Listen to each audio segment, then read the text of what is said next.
Yes, Dr.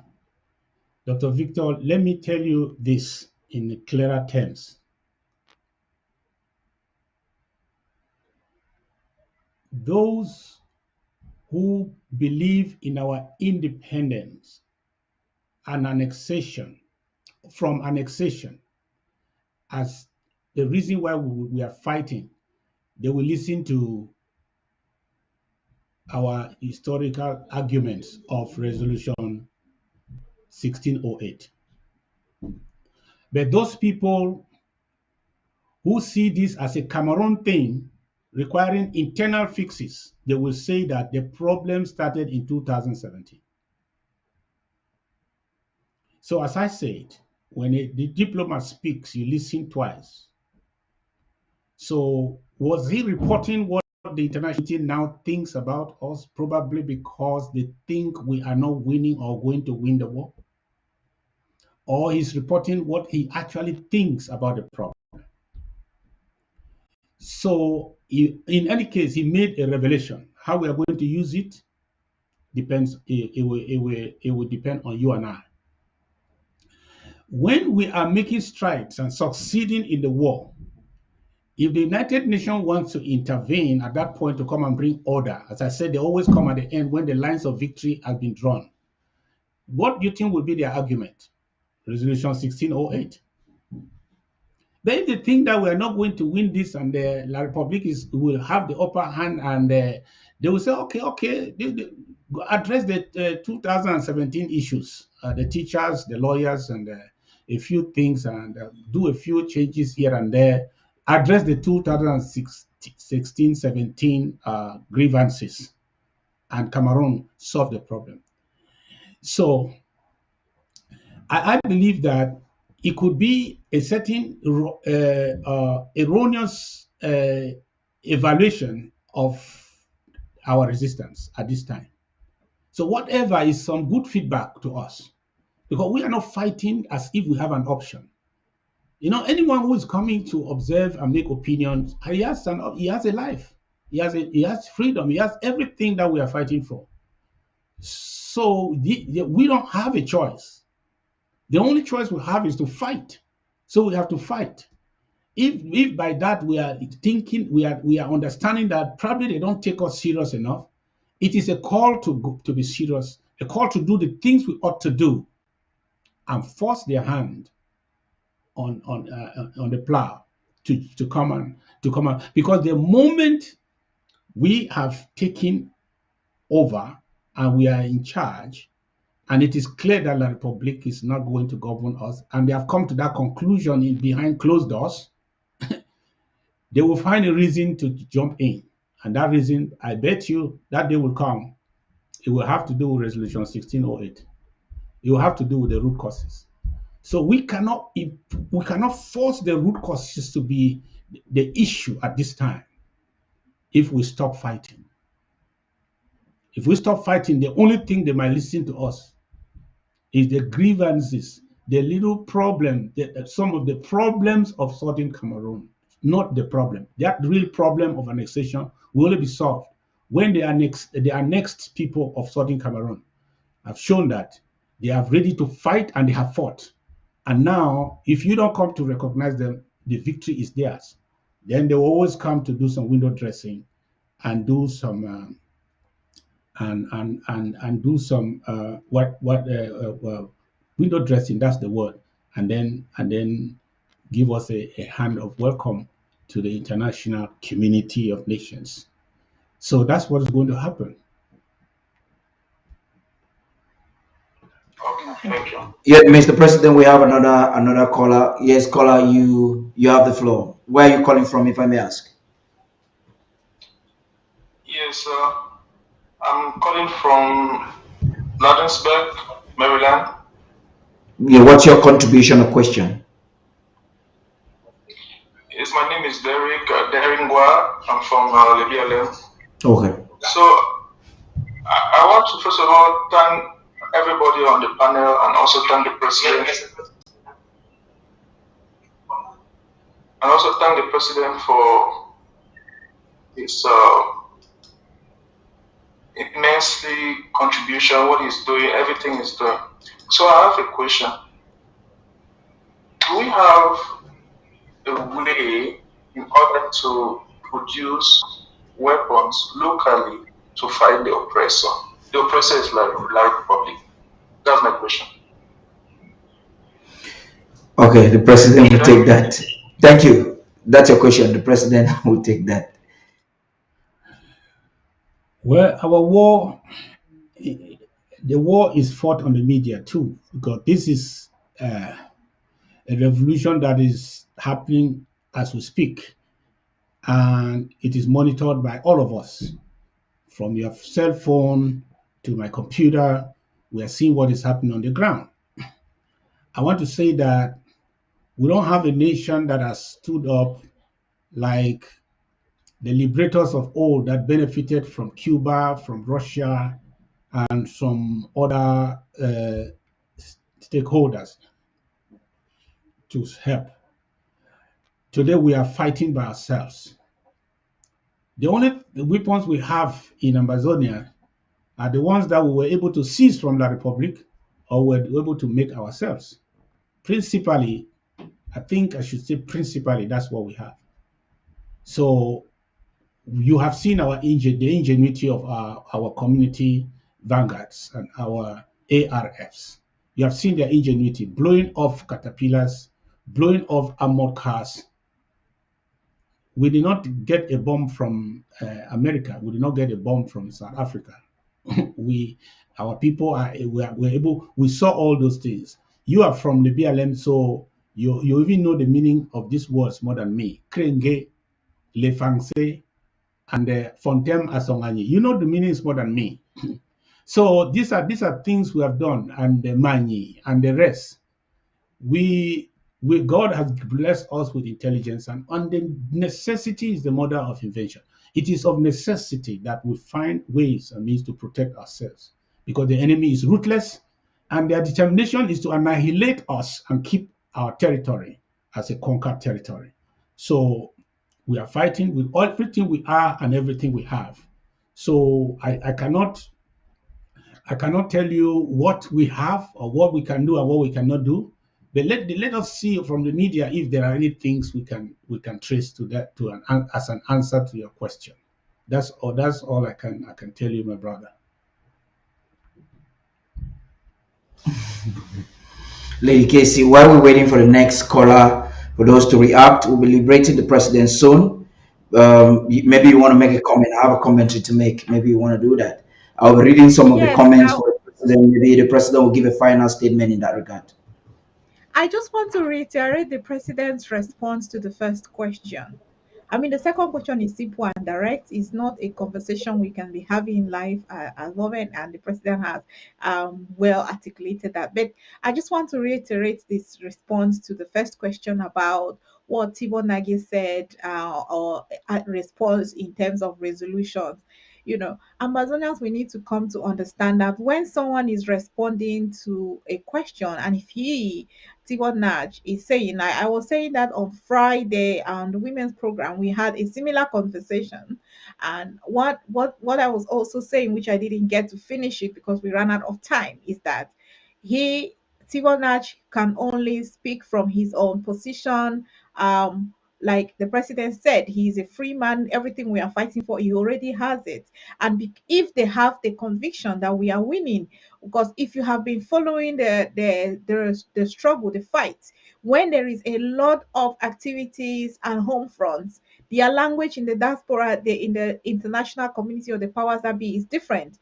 But when the home front seems to be quiet, seems like nothing is happening at home front in terms of firepower, in terms of attacks on the oppressor and the annexer, um, their language will be slippery and slimy like that. So when we have this level of understanding, we also get to know that they speak from their belief, they speak from Okay, their kind of we have a caller, understanding. Lady Casey. There are lots of callers just calling in now. Yes, go ahead, caller. Just be brief a little bit so I can take the other callers. I'm not sure the president has too much time. Yeah, go ahead, please. Take two or three, and then we can free the president from there. Yeah, okay. I'll take two questions. Yes, go ahead, caller. Hello? Yes, go ahead, please. Yes. Good evening, Mr. President and SOS for Communication. Thank you very much for this wonderful question and answer to educate the Amazonian people. I have just one question to ask Mr. President. Mr. President, what would you advise Amazonians who are struggling to fight a national battle on their own, and of course, and also who have decided to have, I want to call it itchy ears. That means listening to speeches that are just empty speeches with no substance. What would you advise Ambazonians to do in this war that is supposed to be coming to I raise my case, Mr. President. Okay, let's get the president to take that. Take another question before the president responds, so he can answer more than one at a time. So Yes, around. yes, go ahead, please. Just ask your question so that the president will take two. Yeah, hello. Hello, Mr. Director. Yes, you have the floor. Go ahead, please. Okay, I greet the president and I greet everybody in the delicacy and all Amazonians of good faith. I'm very, very happy the way the president put the question from the gentleman from Lebiale. Yeah. Because there are some questions that people might be sent out to camp so that our president will say, oh, we are producing weapons. So that they go and charge him that, okay, he's producing weapons. We don't produce any weapons in southern Cameroon. Southern Cameroonians, they are not a war, they are not warmongers. They are very defending themselves from the Republic invaders. And they can defend themselves with whatever thing they find available, be it whatsoever and in whatsoever form. So I thank the president for the question. So people just want us to come and accept that, oh, we're producing weapons, we're doing this. We are not producing any weapons. Thank you. Okay, our people are seasoned, like the president said. Our people are seasoned. So I think the president will respond to the first question. This was not a question, Mr. President. Yes. My advice to those who are listening to individuals as if this war or this nation is a piece of cake that everyone will just come and slice his own and say, this belongs to me.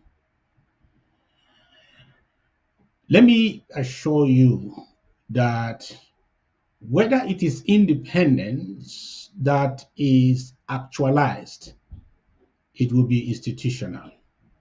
It will be an institution. The government has to be established. It will not be an individual. Whether it is the United Nations want to do anything in Amazonia, they have to do it through our institutions. They will not call some individual and say, hey, come and gather. Who are you? What's your name? Where are you from? Can you sit here? Are you an Amazonian? Yes, sit here. No. They deal with the people as constituted. It's just foolishness or ignorance or selfishness. I don't know what word to find that makes the people be so knowledgeable but not strategic. The slap we have put on the face of the international community is the fact that we realize that we were granted independence and we have restored it. And what do you restore? When a country was independent and tried to join another country and that marriage did not actualize, and they were annexed and tormented and they decided to restore their independence. So that country is independent. So what do you now restore? What did we restore in 2017? For those who are still dealing with individuals, let them answer this question. What did we restore? Did we restore bananas and plantains and forests and mountains and the Nyangona Sea? No, we restored the institutions that were annexed. That is why we are the government representing the government that was dissolved by annexation or before annexation. That's the symbol of our restoration. Let me tell you, there's no other symbol of our restoration more than the interim government of Amazonia, because that is what was dissolved. Yes, Gomjua was kicked out, parliament dissolved, and they were chased and killed gradually. That is what was dissolved. Our institutions dissolved. But if we say we have restored, and you are saying that no, all of us are, there's nothing like that. We don't have anything like that. Those are the same arguments of La Republic. You know, sometimes you call people La Republic, they become angry. When you talk like the Republic, think like the Republic, walk like La Republic, argue like La Republic, who are you? Whether consciously or unconsciously, you are La Republic. Because that you argue like them. That we are not independent. No, our institutions have been they have been restored, and that was the right thing to do. Our case is not one of breaking away from any country. So we restored that which was broken, that which was dissolved, that which was annexed was restored. So if people of Amazonia deal with the institution, not because you like the people, because that's the logic of our struggle. That's the logic of our struggle. If you come out of this logic, what did you restore? Then you have one with La Republic that says you were never independent. You are not begging for a referendum if they can give you independence. So I also want to draw this distinction before I go. There is a difference between whatever a retired ambassador or statesman is saying and what the American government is saying. Yeah. So if you don't draw that line, you will be confused. Yes. When somebody leaves the government, he is a free man. He's not bound by certain things. He can tell you what it means. He doesn't necessarily have to communicate the position of the government all the time. He's free to tell you as he sees it, as he thinks.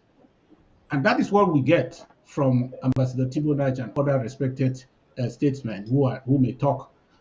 Yesterday it was Cohen who was very vocal over it, and people mistook what he was saying for what the United States government was saying.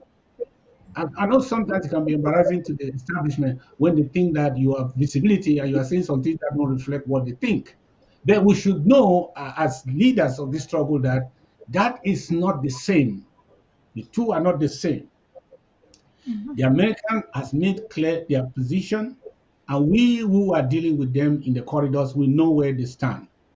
So we should not be influenced or over rely on an opinion which is a private opinion and which is not the official opinion or position of the United States government or any other government. Thank you very much, Mr. President. And just to add to that, Mr. Thibault actually said he does not have the capacity to speak for the United States government, which is just by right. And as a retired diplomat, he could just be positioning himself as a lobbyist, and we can exclude him from those who might be benefiting from the pockets or resources of Yaoundé. And we have another caller. We're going to take two last callers. Please, can you reduce the volume of your set? We'll take two last callers and we'll give the president a break. Please reduce the volume of your set, please. Please reduce the volume of your set if you want to participate.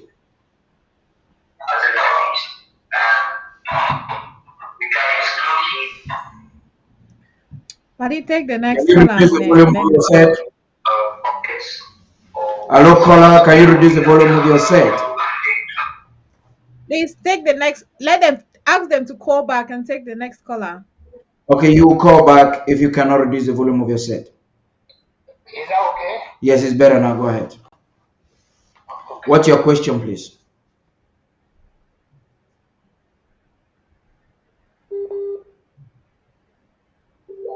Are you getting me? Hello? Yes, I can hear you loud and clear. Okay. So, can I continue? Yes, go ahead, please.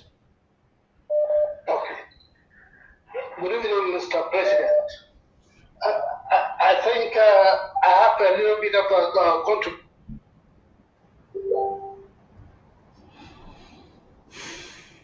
Okay, I'm going to take this call from the home front while you sort out. So, can I drop? Go ahead, please. We didn't hear you. Can you speak now? Your line is clear. Just do that quickly, please. Okay, I'll call back later on. I'm calling from Paris and I'm around where I can't speak. Okay, I get it. Let me take the call from the home front.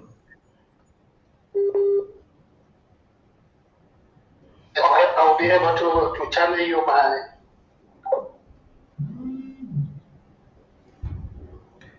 Yes, hello. Where are you calling from? I am calling from Bowie County. Okay, make your contribution. The president is listening to you. Yeah, I want to thank you, the panelists and the president, Dr. Mungwa, for the wonderful explanations of things. Now that La Republique is divided into fractions, when the time comes, which party will come to the table to discuss with us?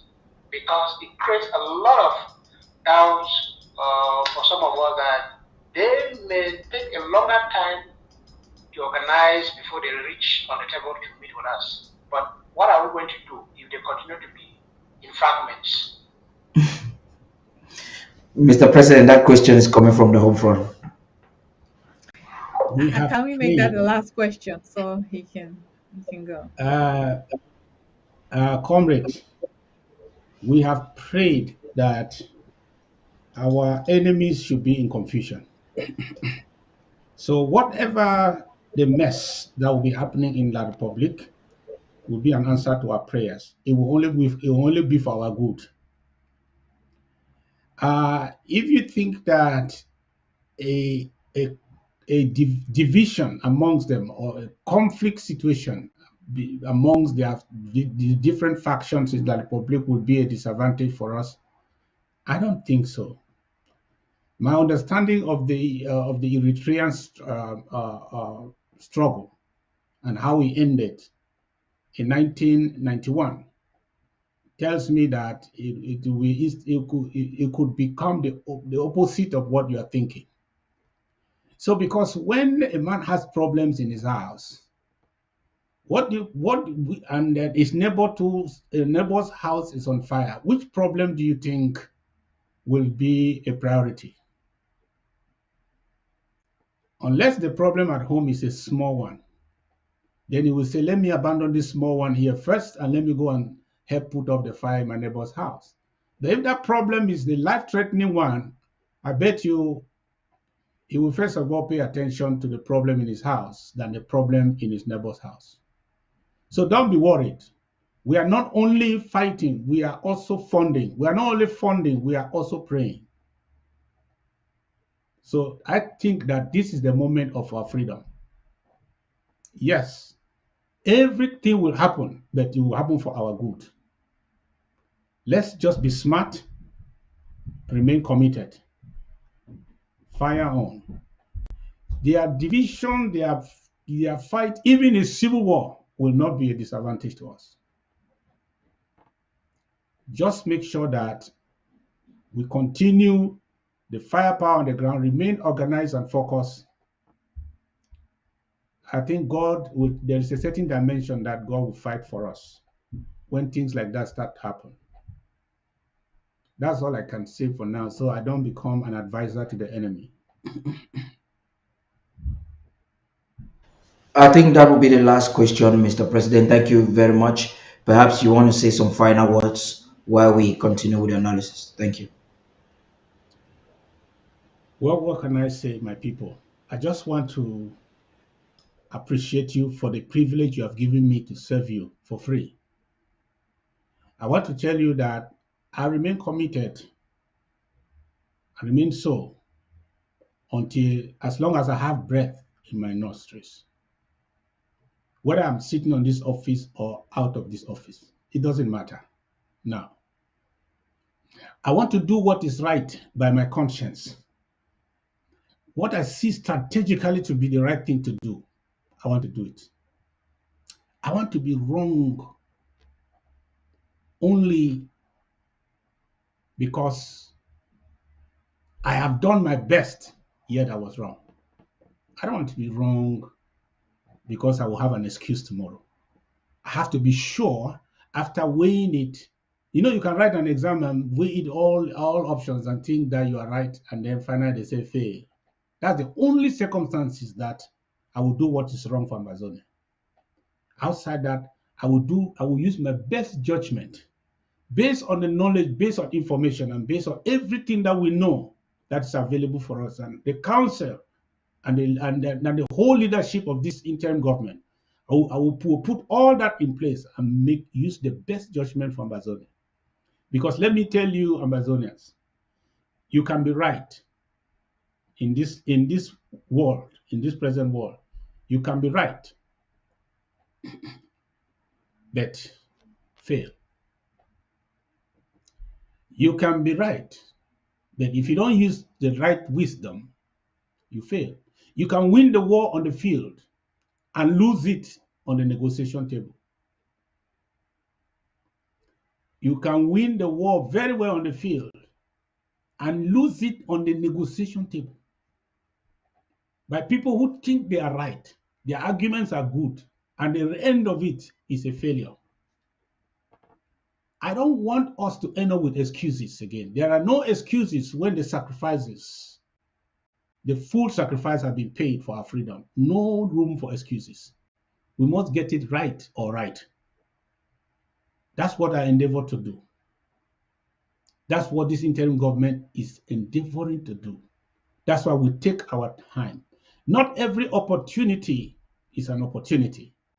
For those who understand the fight, some opportunities are distractions. But you must be able to distinguish between opportunities and distractions. Otherwise, you are not a warrior. God is going to help us and guide us to avoid all distractions that come in the guise of opportunities, all traps that come in the form of opportunities, so that we don't fail. So thank you very much for your continuous confidence in this interim government and the people that God has put around me. God bless you and bless our beautiful country.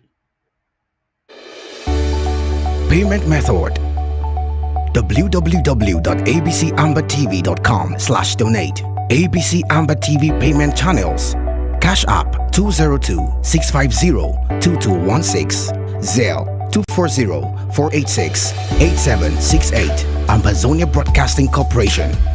PayPal payments at abcambertv.com. Contact us today. info@abcambertv.com. Facebook, ABC Ambazonia. You can call us on 124-048-68768, www.abcambertv.com. That was simply amazing there. We have someone again from the home front who would like to react. Amazonians, we're going to take reactions, not more than 10 minutes. You can do your reaction. Try to be a little bit brief so we can take others. And immediately after that, we'll conclude the production. Yes, go ahead, caller. Yes, caller, can you go ahead? Caller, go ahead, please. You're live. Hello, caller. Hello, caller. Caller. Okay. Can you speak, caller? I could hear your sound from your TV. You're not speaking. Can you take the next one and let him call back? You cannot be on your TV and on your phone at the same time.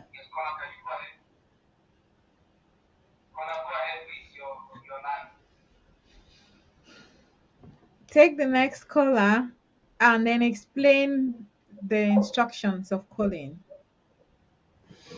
Once you call, leave your television, put it on silence. When you call at the same time, you are you are trying to do um, um, you are trying to look at your TV. You are just you're confusing yourself, confusing the production, making interferences, and that is not wise. So when you call, please switch off, get out of your screen. You can't do the two at the same time. It's going to interfere even your own sound.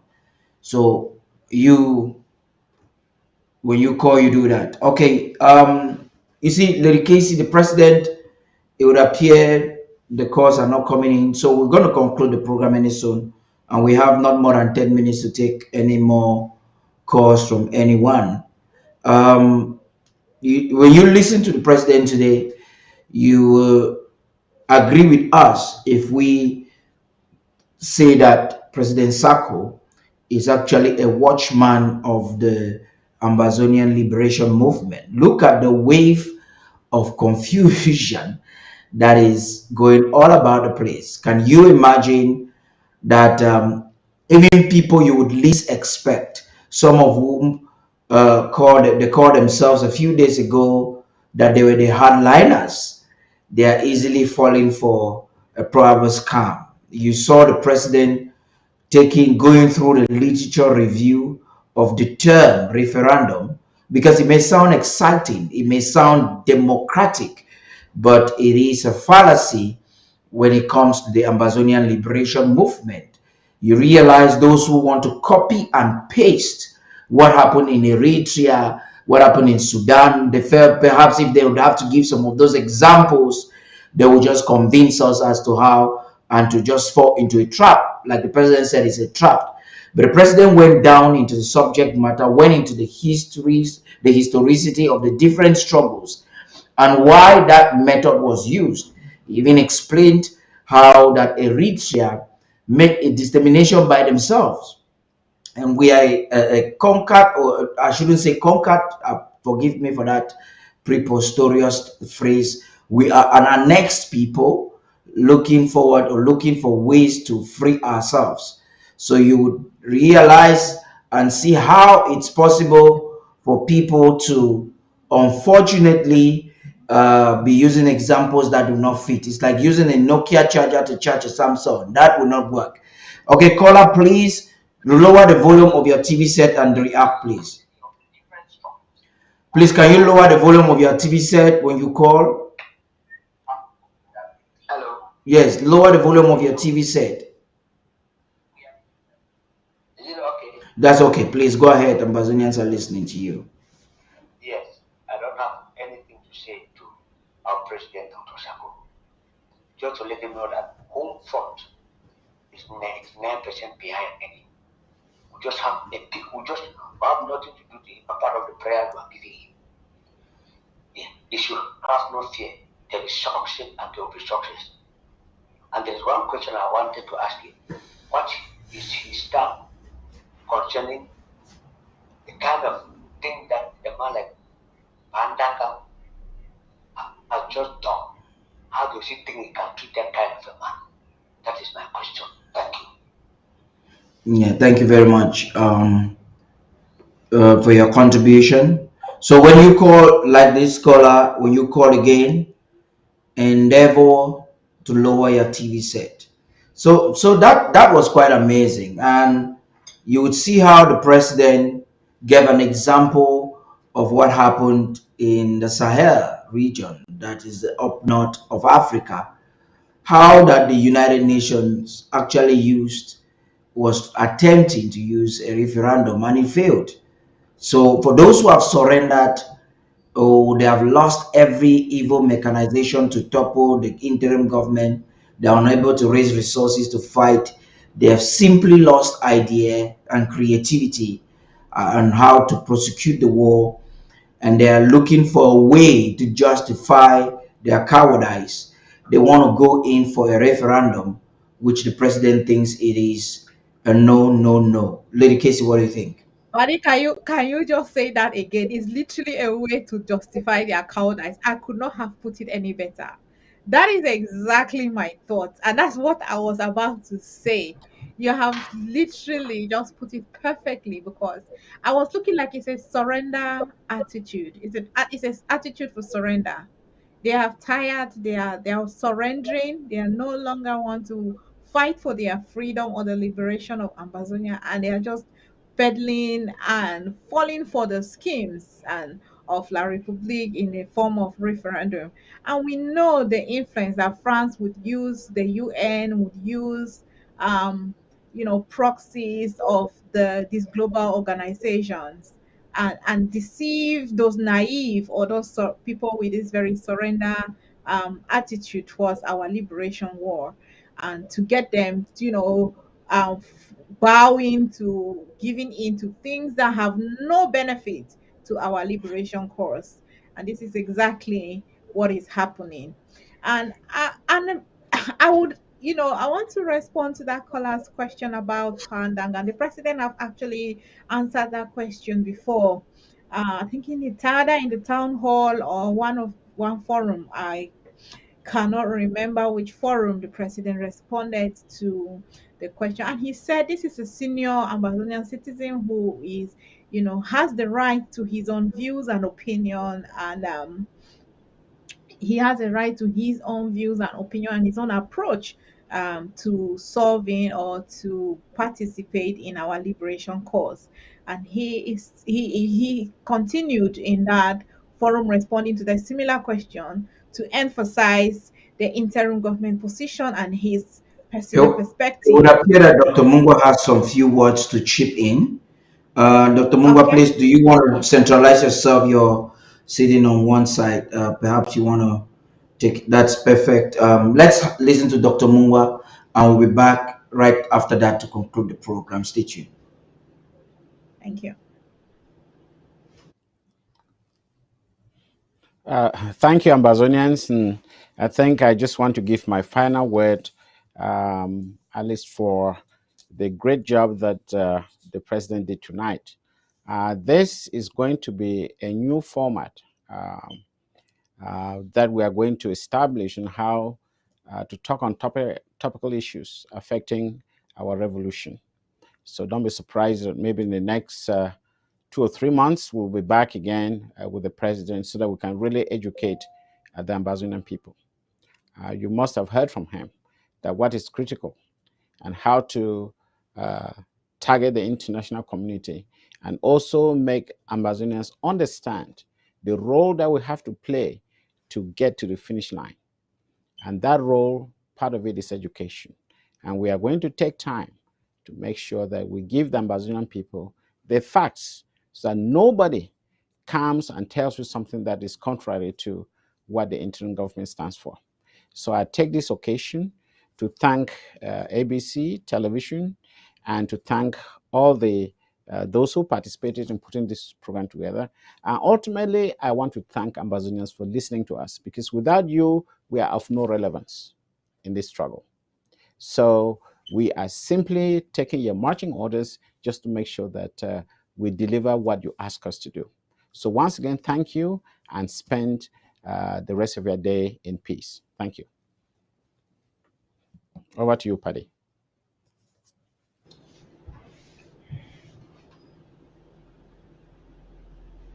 Yeah, and thank you to Dr. Mungwa for those great remarks there. I would say this was an amazing Lady Casey. Please take the lead before I come in. Okay, I'll just kind of give a kind of a brief roundup to the evening from what I've gathered so far. We should understand that an Ambazonian, our freedom and liberation depends on us. Whether they are coming in the package of plebiscites or referendum or any of those things, their liberation and how we live for tomorrow, it depends on us. So we are the one that have to take the bull by the horn. We have to fight our fight, and we will have to fight until our territory is completely liberated and restored, and we are in full control in all aspects um, of our nation. That is one of the things. And also, following from some questions, and the president has, well, and, articulated it better than I'll ever do in terms of opinions, people's private opinion, no matter their position within an organization, within the government, they have private, they have their personal opinion, and there is an opinion of the government or of that organization. So we should also, I want to reiterate this because the president said it. We should also note to differentiate. Is this person speaking on behalf of an organization or a government, or are they sharing their Or, personal views or or as an opinion? individual, it's very important that we Yes, make that or as distinction. an individual. So we should pay attention. We don't want to give, because me, I'm particularly against the kind of, we are not going to make people kingmakers. People should not portray themselves to us as kingmakers, meanwhile they are not. And I that's why you for one, see the program with the Horizon on Friday. I particularly enjoyed it when you anchored the two state women. They came on board. This is what they did. They actually, with some civility, as government dissect, officials, yes. they actually analyzed Tibonage in a very civilized way. When Mami Drechi came on Saturday, she followed up with a holistic analysis. You see, Mm-hmm. Amazonians, whether you like it or not, we will need friends as we move along. The Yes. president Yes. says something very remarkable. Bring it. He says you can forgive ignorance because it can be cured with knowledge. You may just be surprised that Tibo Nash really doesn't have, even though it is an apology for him not to have, really doesn't have an understanding Mm-hmm. of our historicity and legality. He might have just Mm-hmm. waved through it because of the general concept as a member of government of the United States or an ex-member of government. The concept was there's it's like people come and there's a formula. And that's the problem with education today. So when you're using a formula, you just want to have you using the same formula to solve similar problems, not problems that are exactly suiting. So he was providing Yeah. formula, and his rhetoric, you can only argue, you replace a rhetoric with another rhetoric, you replace a misunderstanding with understanding, not stupidity. Sometimes you might, because if you follow his tweets from that day, the tweets have changed. He went again on Twitter after the second tweet concerning the matter, after I had conversed with him, sent some things to him. And this is what Tibo said. He says, Amazonia, you will get everything you want. Even though he's still trying to keep, he says, you can get everything you want. This is, first of all, one of the very first diplomats that calls us Amazonians unwaveringly. We have to applaud. A lot of people don't Absolutely. even want to call us Southern Cameroonians. They say Anglophones. The mainstream media is using the word Anglophones, and they keep doing that. Cameroon prefers them to narrow it down to a language issue. So the good thing we had today is you look at the way the president reacted to it. I believe that if Tibu Nash listens to this, which I will crop the part where the question concerning him was asked and forward it to him.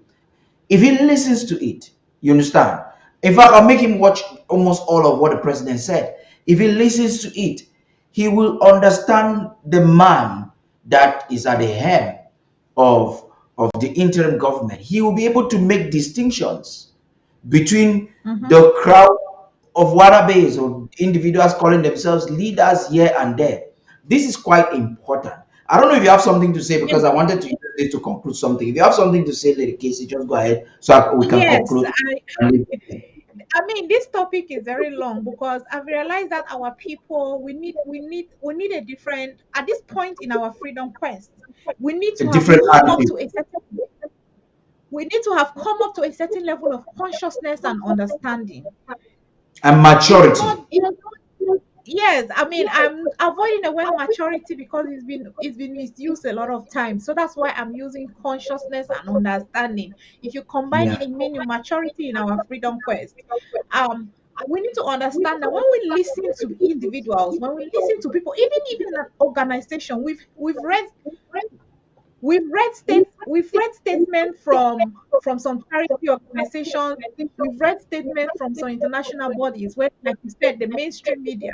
We cannot be taking things personal, and we cannot go and attack individual and attack a nation. And I mentioned in the women's program, the way we responded to Canada was not particularly ideal because we need friends in the world.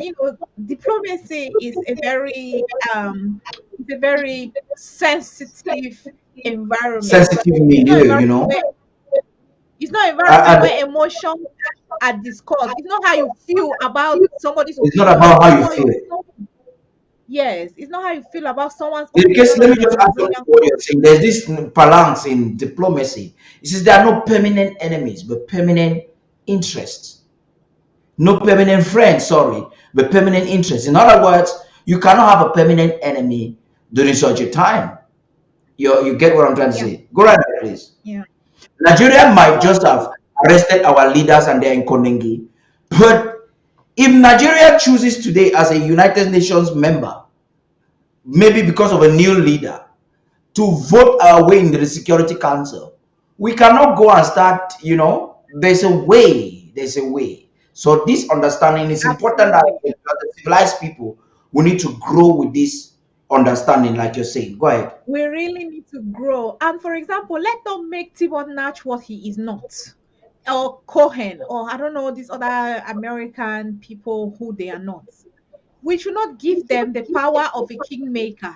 We should not be, because there's an attitude I've noticed within some Ambazonians, because a white man have said it, or a former government official. I have always Yeah. mentioned this thing because it's a cancer that we need to kill amongst ourselves.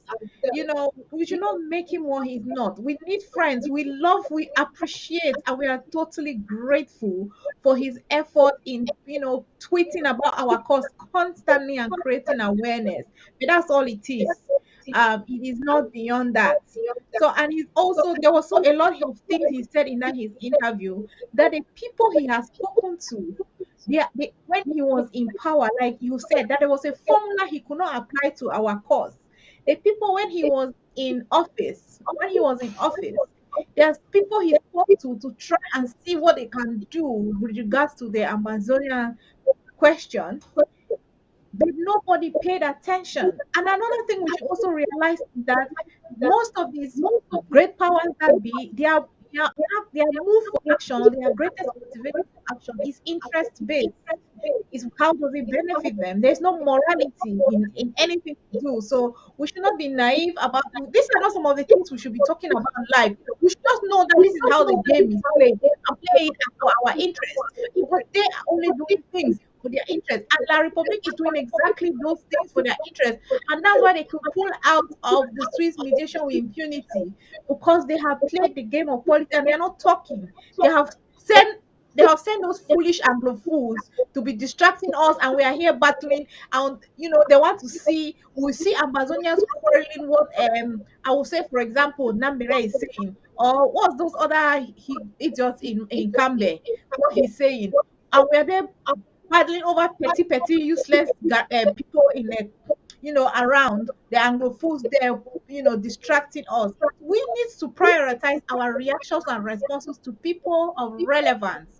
And they are only, and those type of people, we should just quietly deal away with them. We don't even need to make noise about it. We don't even I'm need to just get watching angry some about what they're comments saying. now. I'm just looking at some comments, Lady Casey. It's Yes, amazing to we don't even need to get angry about what those people are saying. We just need to strategically get rid of them and focus on voices of relevance. And voices of relevance is people that have their capacity to contribute to change or to progress within the Amazonian liberation movement. And besides the others who are see some Amazonian, they have too much energy, because this marathon we are on in this liberation struggle is a marathon, it's not a sprint. And so it is a long race. So if we don't spread our resources wisely, our energy, our time wisely, we'll get tired and you'll start behaving like coup plotters, all those people with the surrendering and association with, looking for any nonsense to hang on in the name of referendum. So, and also, even if we want to look at referendum, none of them is talking about the technicalities of it, talking about the mechanism on how it is actually going to work for Amazonia. If that is The way the type people of react to some things can be used to judge their act- their competence in leadership. I told some of you the other day about Anos, and I said he's not a smart person, he's not an intelligent person. And I've told you a couple of times that he's not intelligent. I'm not insulting him, I'm describing a fact. but Lady Casey will is tell you that actually from the year 2020, when he was looked as the god of the communications department, I had that opinion. In fact, I sent a letter against him to the office of the president via Professor Ayim and the vice president, whom I didn't know was conspiring with him to do the mess in the government. I sent a letter against him, and in that letter, I told the government that if you do not, that's in 2020, that if they do not come and address the situation of Ano now, he's gonna destroy the struggle and the government. If you doubt it, go and meet Professor Ayman and ask him to give my letter. I later on understood that that letter did not go through to the president. And when the Cooper but yeah, started this, but I started quarreling because of that. Why am I saying so? This same individual, go and ask him. Let him explain vis-a-vis the Amazonian quest for freedom. Why do you want a referendum? The same question we asked Thibault Nash that he didn't ask her. Are you going to implement it? Just go and ask him. You realize yeah, that you know what and I'm this is saying. a thing where we cannot be reckless. We have passed that level to be reckless in our, in our kindness, our generosity, in our collaborative ventures. We cannot be reckless in it. We cannot be nonchalant and just throw, anybody just throw any words at us or throw anything at us. We just fly over to it. We need to have information. We need to know details. We need to know what is going on. And I'll just use an example. Like when the Canadian Jagig meeting started, the president asked very pertinent question. Who is sponsoring it? Who is coordinating? Who is the host? What are they hoping to achieve? When he finished asking all the series of questions, then realized there is no substance to it. He cannot waste his time in that. And obviously, we saw the outcome, we saw the result. But when you ask specific, pertinent question, you get full understanding of something. You will know whether it's worth And your this energy whole or thing your that time. happened, listen, Lil Casey, from the president's statement today and my understanding of the way things, you see, this is a remix of the exact same thing they are trying. Yaoundé is trying to achieve the exact same thing. And they're going to use their proxies and the nebulas in the diaspora. Number one, Yaoundé will want to talk to us, but will not want to talk with us. They have not shown any seriousness to address the problem. Yaoundé will impose a special status for which for 4 years they have been unable to execute or implement even the special status. Yaoundé will pay an international organization like the ICG to come and ask them to remix it. Yaoundé will use Chris Arnold to suggest a referendum. No, sorry, a federation. Now, Yaoundé understands that they can manipulate this, the Security Council, the General Assembly, because of the presence of France, who has a very great interest to control any referendum. So perhaps if they come again and think that this is another Poncha generation, they should now tell us that a referendum. In fact, if this generation was available in 1961, that plebiscite wouldn't have held. It will now listen to me. As we speak right now, this referendum will not even start. It's a psychological warfare. So Cameroon will not make any audacious statement. Want to know the readiness of these people to surrender, because they understand there are people among us who are willing to surrender. So they want to understand at what Absolutely. point can they quickly surrender.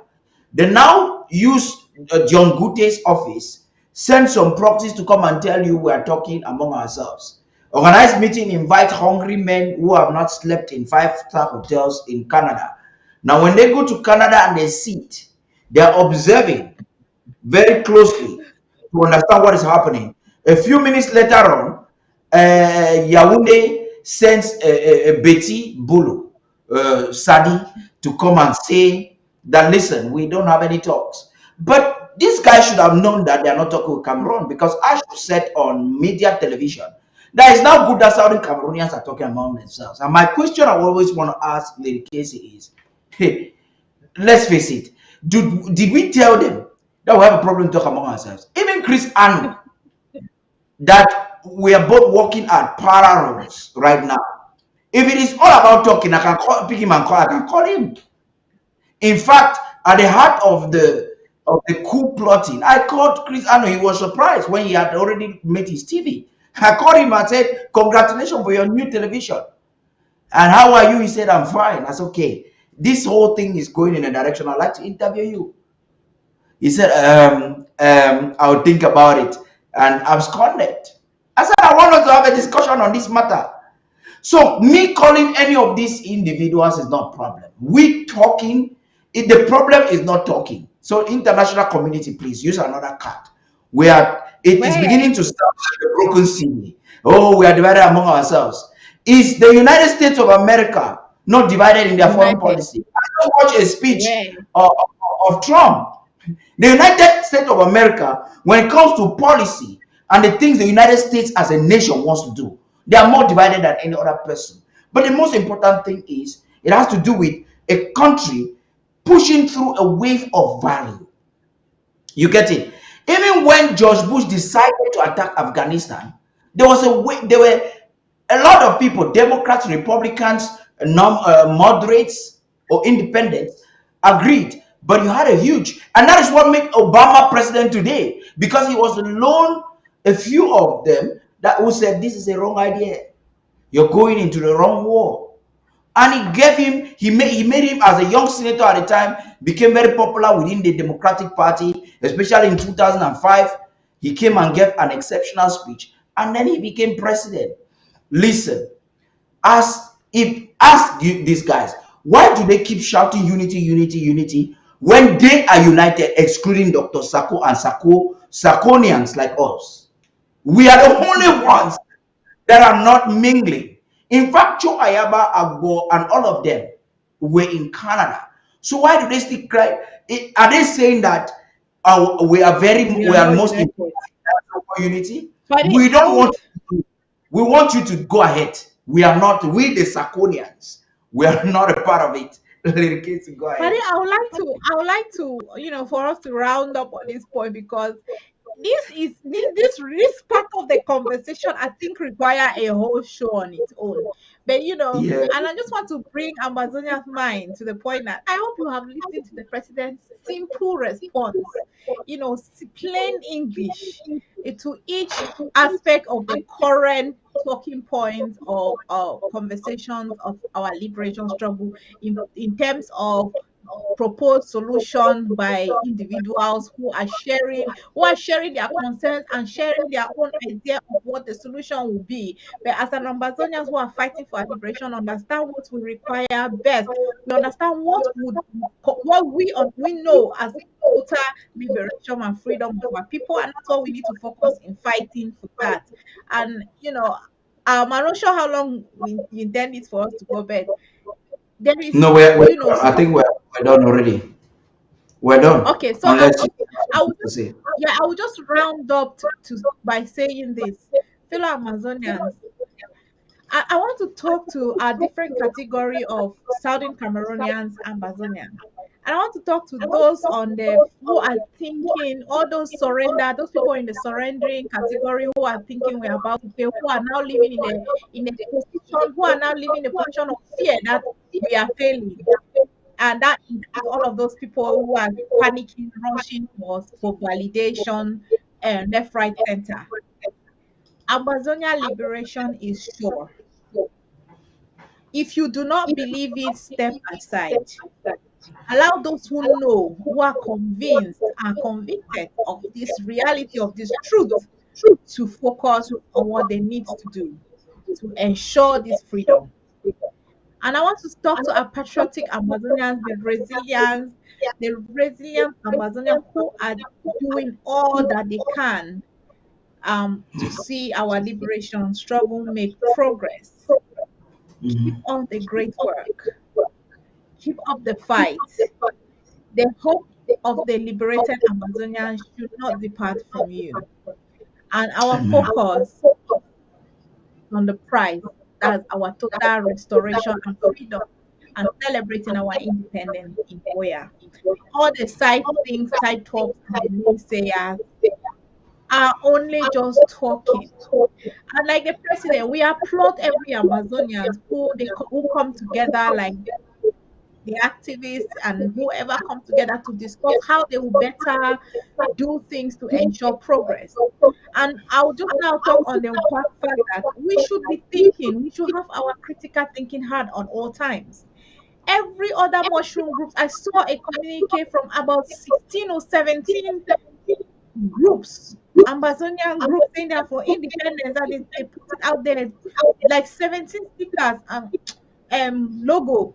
But that what was representing different group on this letter. These groups should just come together and do better than the interim government. I will be one to join them.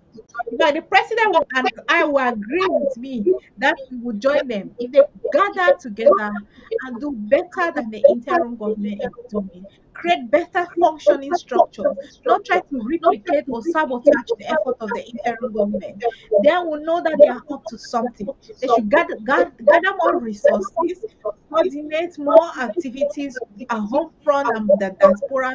They should do things that are substantial, that we can measure for the progress of Amazonia and stop making noise Yeah. left, right, center.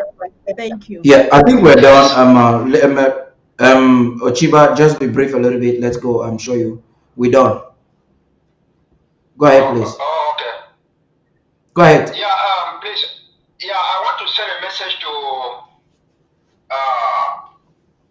Sama Thomas, Uncle B, Kometa.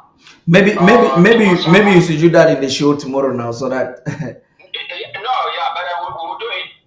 Tuma Sam, Mike Fusi, and the rest.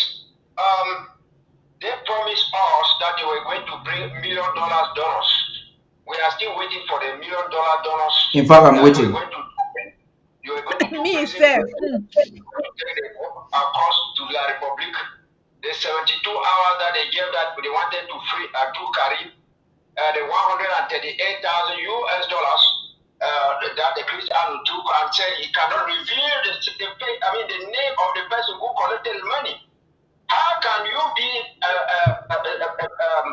fighting for Amazonia? You take money, you give to someone, and the person steals the money. You come and say, oh, you can't reveal the person. It is because you yourself, you collected and ate the money. Where is the general 2x2? Where is the general 2x2? Now, Chris Anu claimed that he was elected to be president. And from president, he relegated himself to a comrade, from a comrade to an anchorman. And now he said there is no flag like Ambazonia flag because there is no country like Ambazonia. Then how come he is still using the name Ambazonia? Those are questions that people like the Samatovas need to tell us. They need to tell the fighters and everybody what were the sacred clauses of the agreement they signed in Canada. Yes. How can they go in Canada, they sign agreement, and they come and say, okay, let's kill the fighters, let people go to GD and Center and whatsoever. For you, the fighters listening to all these people, you have to understand something.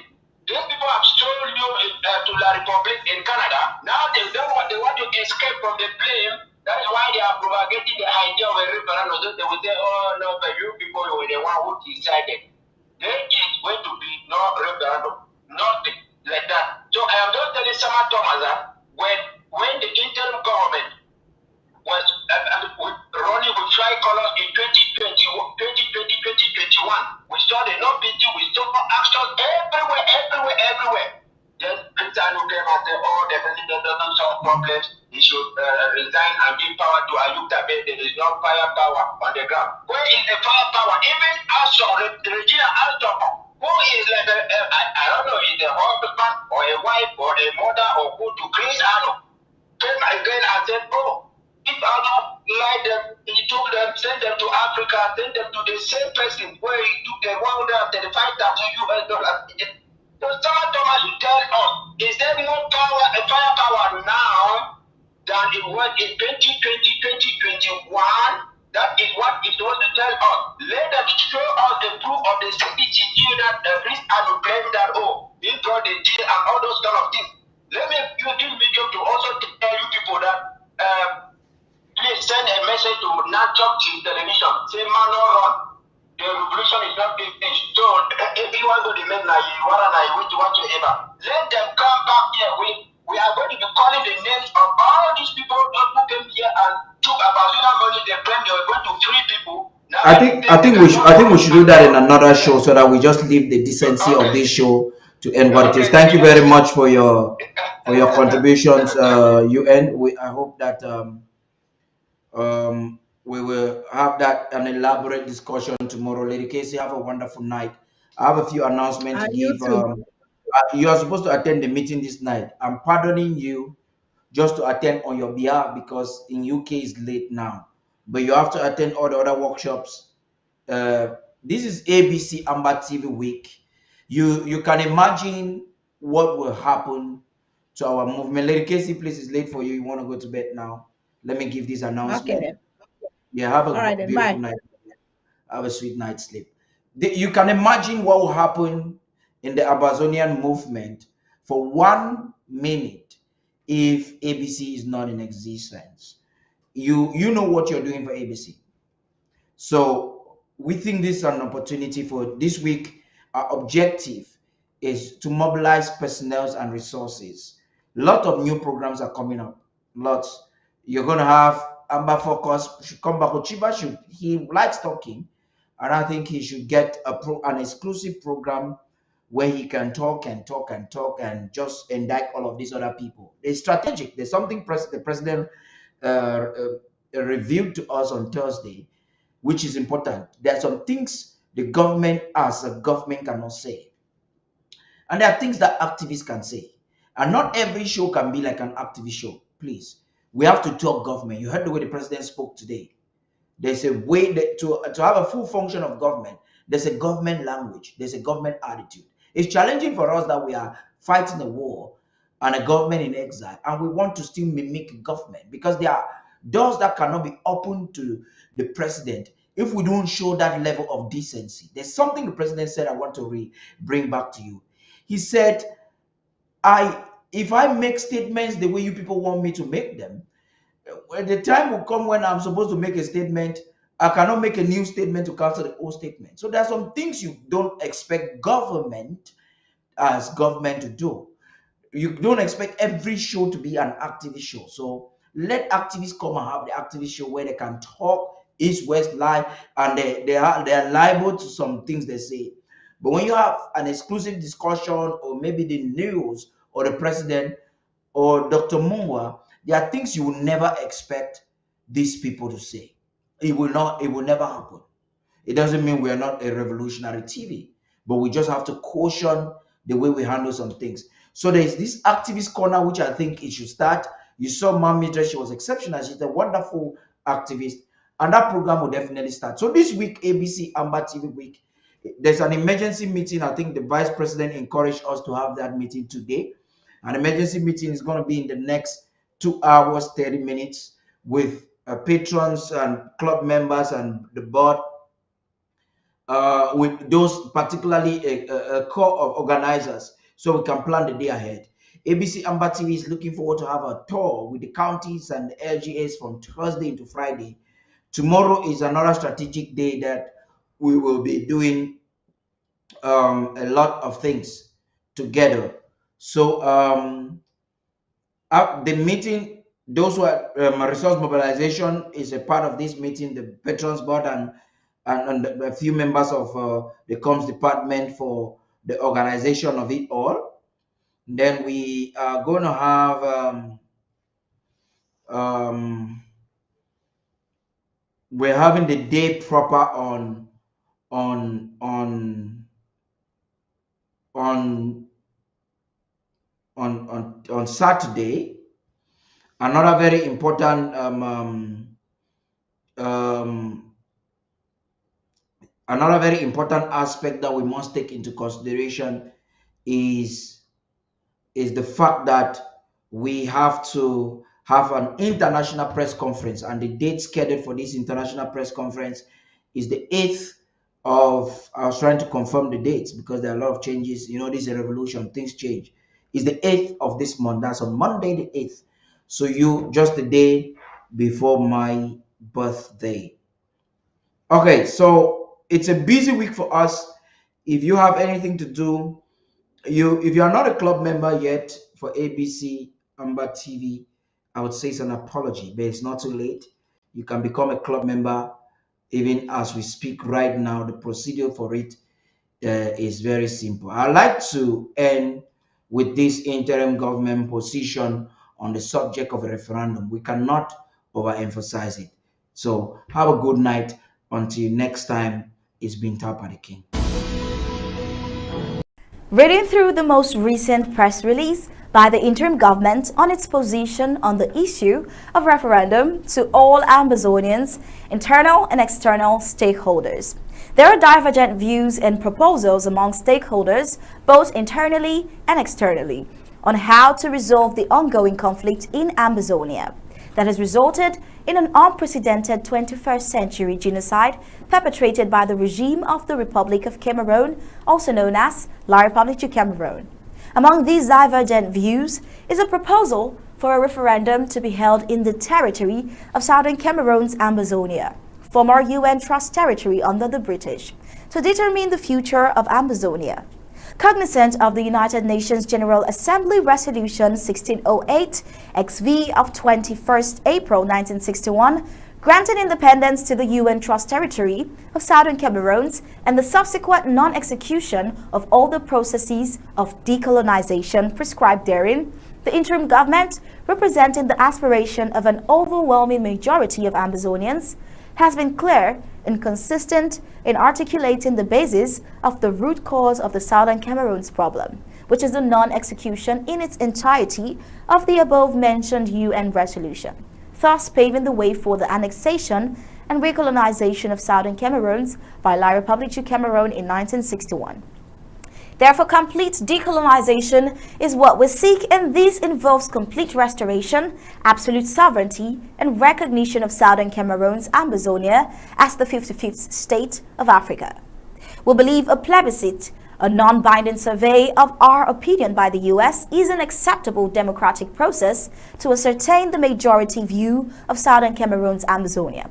Since the last plebiscite of 1961, if there is any doubt about the majority position, we object to any proposed referendum on grounds that it presupposes falsely that southern Cameroon is part of the Republic of Cameroon, also known as La République du Cameroun, and is seeking to secede as an independent country. We were granted independence in 1961. It was only the joining that did not take place legally, and the Republic of Cameroon withdrew from the Union project in 1984 when they reverted to their original name prior to 1961.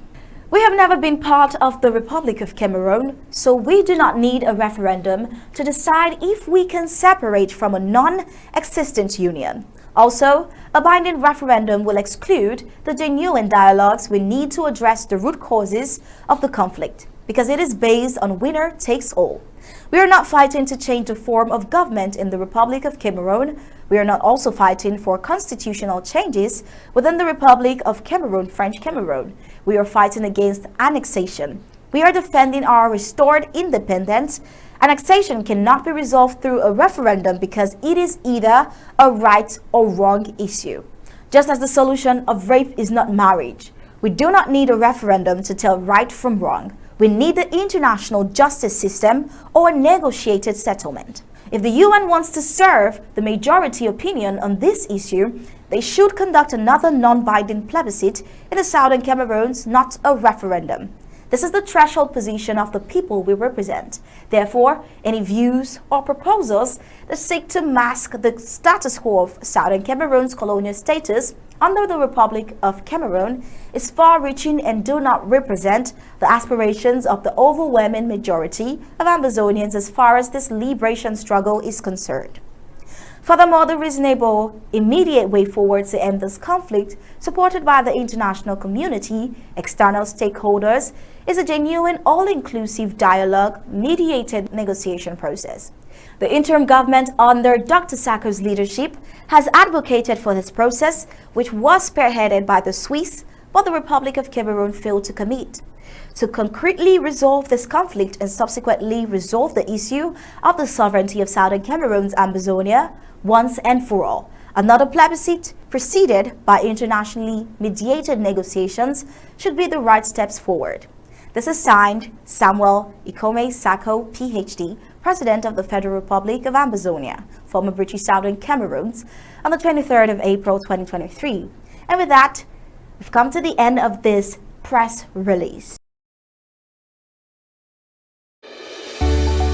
Payment method: www.abcambertv.com/donate. ABC Amber TV payment channels: Cash App 202-650-2216, Zelle 240-486-8768, Ambazonia Broadcasting Corporation. PayPal payments at abcambertv.com. Contact us today. info@abcambertv.com. Facebook ABC Ambazonia. You can call us on 124-048-68768. www.abcambertv.com. Payment method: www.abcambertv.com/donate. ABC Amber TV payment channels: Cash App 202-650-2216, Zelle 240-486-8768, Ambazonia Broadcasting Corporation. PayPal payments at abcambertv.com.